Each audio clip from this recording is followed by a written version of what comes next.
How to fix low volume on Windows PC. In this quick tutorial, I'll show you how to troubleshoot low sound issues on Windows step by step.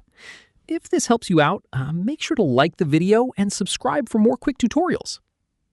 First, check your external speakers or headphones and make sure the volume is turned up properly. Now look at the sound icon in the system tray and increase the volume slider. If the issue continues, open the Start menu and search for Control Panel. Set the view to large icons, then click on Sound. Under the Playback tab, make sure the correct device is set as default. If not, right-click on your preferred device and select Set as Default.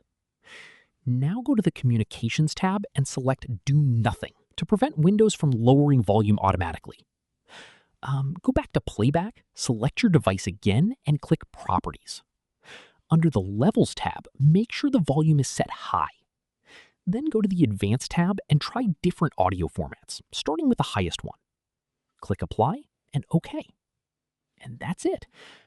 That's how you can fix low volume issues on Windows easily.